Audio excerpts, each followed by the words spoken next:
আজকের পত্রপত্রিকার বিশেষ বিশেষ শিরোনাম সম্পর্কে? রৌফ, আমরা আজকে সকালে গুড মর্নিং বাংলাদেশে কিছু কিছু শিরোনাম জানিয়ে দিয়েছি। এবার আপনি যেমনটা বলছিলেন পত্রপত্রিকায় চোখ বোলানোর অভ্যাস অনেকেরই থাকে, তো দেখে নেই আজকে সর্বাধিক পঠিত যে পত্রিকাগুলো রয়েছে তারা কোন কোন বিষয়ে আলোকপাত করেছে এবং শিরোনামে কোন কোন বিষয় এনেছে। প্রথমেই প্রথম আলো পত্রিকার দিকে একটু চোখ বোলাতে চাই। প্রথমে তারা একটি বিশেষ রিপোর্ট করেছে এই হামে মৃত্যু সংক্রান্ত। আইসিইউ খুঁজতে খুঁজতে নিভে গেল শিশুদের প্রাণ। তো একটা তারা বিশেষ করে নাটোরের ছোট্ট 6 মাস বয়সী গৌরীর সংবাদটায় তারা আলোকপাত করেছেন। সেখানে তিনি আইসিইউতে যাচ্ছিলেন, তিনি আইসোলেশনে ছিলেন এবং আইসিইউ তার বাবা মা পাচ্ছিল না, ধর্ণা ধরেছিল চিকিৎসকের কাছে। কিন্তু আইসিইউতে যে কয়টা শয্যা ছিল নিবিড় পর্যবেক্ষণ কেন্দ্রে, সেই কয়টা শয্যাতেও আসলে রোগীদের এত খারাপ অবস্থা ছিল যে তাকে শিফট করা যাচ্ছিল না।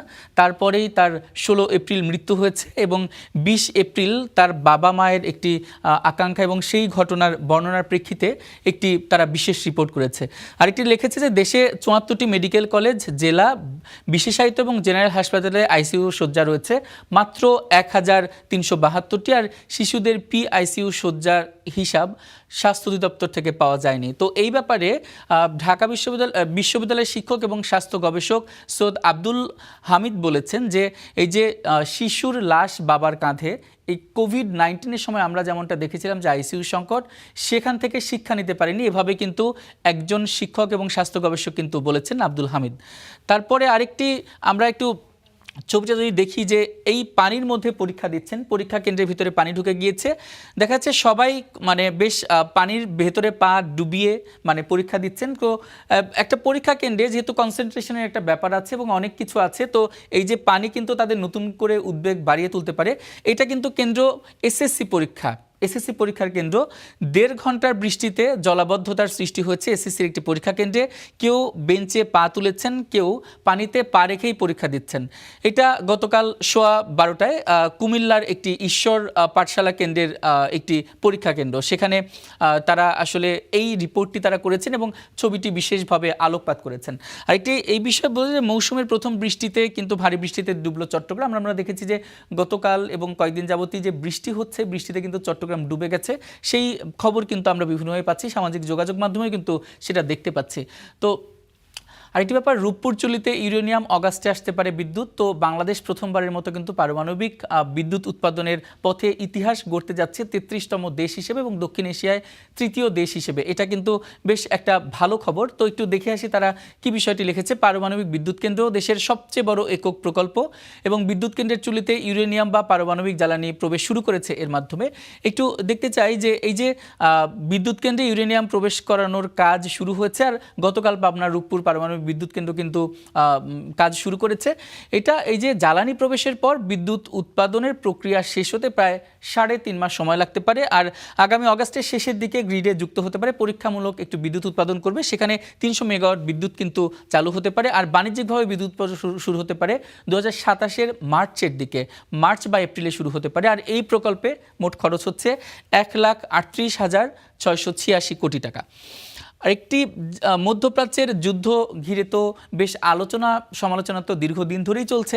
তবে এই যে নতুন করে ইরান কিন্তু প্রস্তাব দিয়েছে, ইরানের নতুন প্রস্তাবে সন্তুষ্ট ট্রাম্প। অচলাবস্থা এখনও কাটেনি, যুদ্ধবিরতি কিন্তু এখনও চলছে, কিন্তু হরমুজ প্রণালী নিয়ে সমীকরণের এখনও সমাধান সেভাবে হয়নি।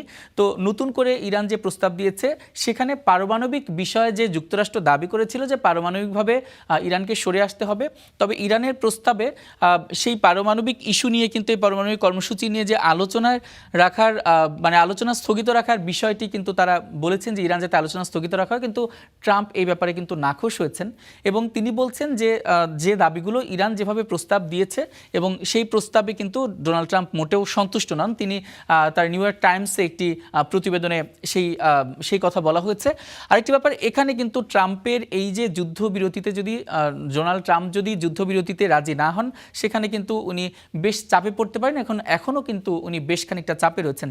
যেমনটা বলি যে নভেম্বরে কিন্তু এই যে তাদের মধ্যবর্তী একটি নির্বাচন হবে, সেখানে ডোনাল্ড ট্রাম্পের আসলে কতটুকু ডোনাল্ড ট্রাম্পের শাসনে আমেরিকান আমেরিকানরা কতটুকু সন্তুষ্ট সেই ব্যাপারে কিন্তু তারা একটি মতামত দিবেন এবং যাচাই বাছাই চলবে। সেখানে কিন্তু রয়েছে আরেকটি ব্যাপার, নতুন করে যুদ্ধবিরতি যদি চালু করতে যায় তাহলে কিন্তু কংগ্রেসের অনুমতি নিতে হবে ডোনাল্ড ট্রাম্পকে। তো ইরানের যুদ্ধ নিয়ে কংগ্রেসের মানে বিরোধের মধ্যে এই কাজটা মোটেও তিনি যদি এখনও ধর্ণা ধরে থাকেন এবং তার মতামতগুলোই যদি ইরানের কাছ থেকে আদায় করতে চান তাহলে কিন্তু ইরানের দাবিগুলো না মানেন তাহলে কিন্তু উনি বেশ খানিকটা চাপে পড়তে পারেন, কারণ নভেম্বর আসতে আর বেশি সময় নেই।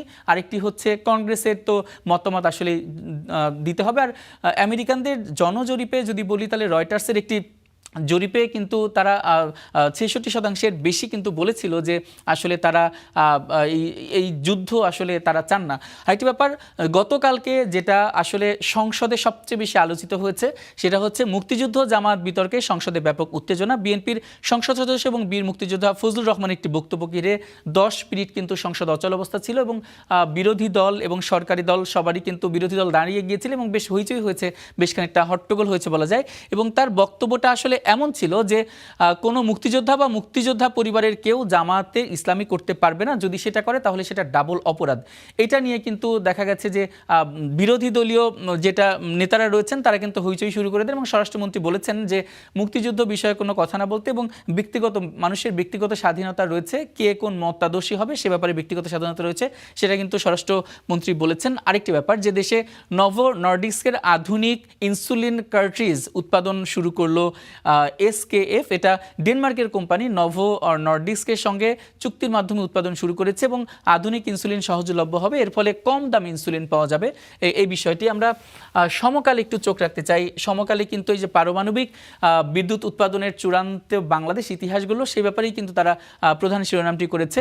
তারা বলেছে যে চুল্লিপত্রে জ্বালানি লোডিং শুরু হয়েছে এবং আগামী ফেব্রুয়ারিতে পূর্ণাঙ্গ বিদ্যুৎ উৎপাদনে যেতে পারে প্রথম ইউনিট, যেটা বলছিলাম 2 ইউনিটের কিন্তু পারমাণবিক বিদ্যুৎ কেন্দ্র এবং প্রথম ইউনিটটি উদ্বোধন করেছে।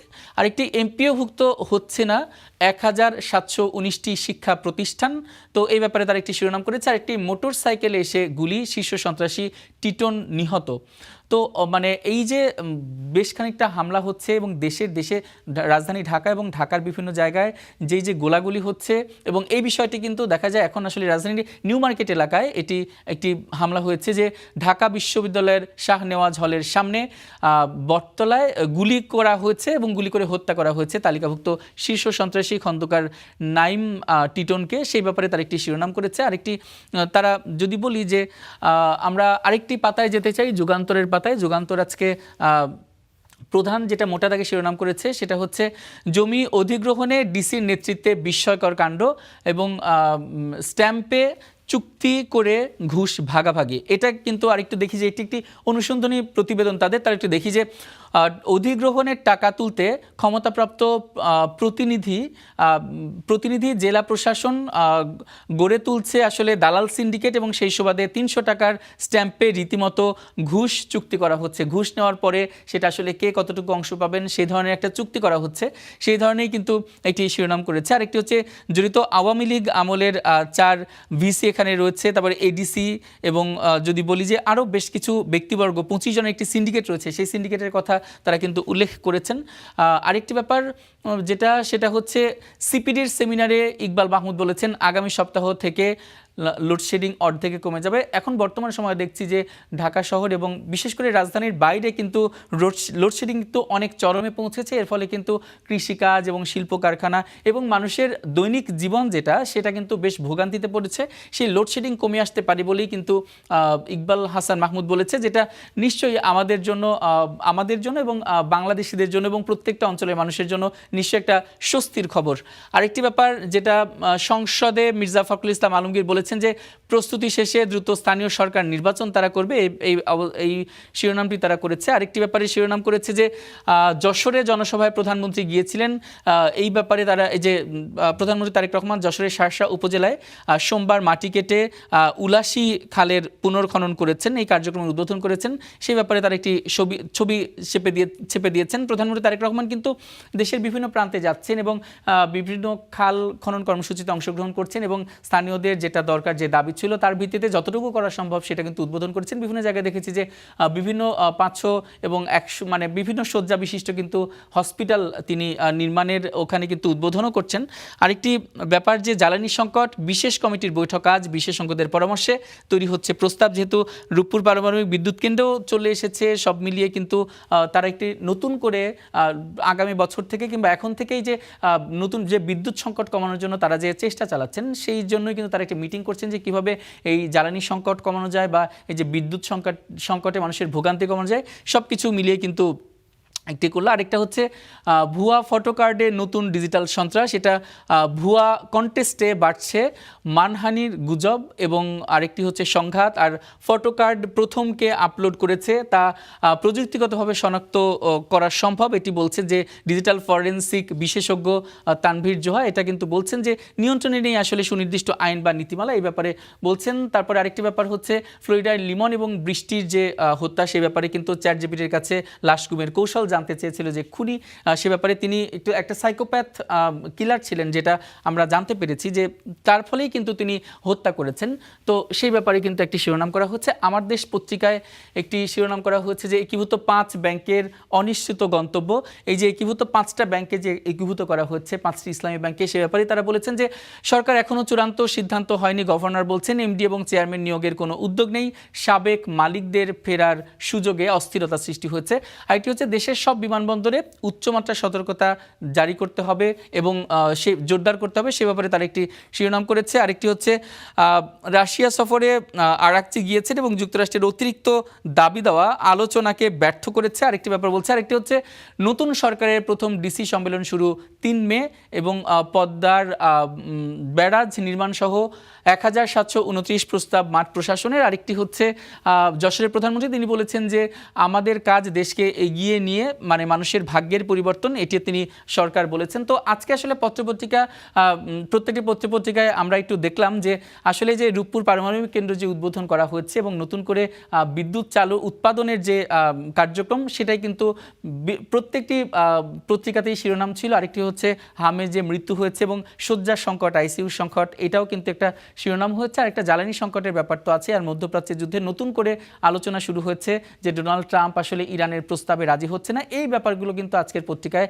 আমরা দেখেছি যে প্রধান প্রধান শিরোনামে কিন্তু মোটা দাগে জায়গা করে নিয়েছে। তো আমরা একটা আমাদের রৌফের কাছে চলে যেতে চাই, আমাদের সহকর্মী রৌফ। যদি বলতে চাই যে আজকে পত্রপত্রিকা ঘেঁটে এই ছিল আমার কাছে সর্বশেষ। এবং আপনাকে অসংখ্য ধন্যবাদ পত্রপত্রিকার খবর আমাদের জানানোর জন্য। আশা করছি দর্শকরাও এতে উপকৃত হবেন।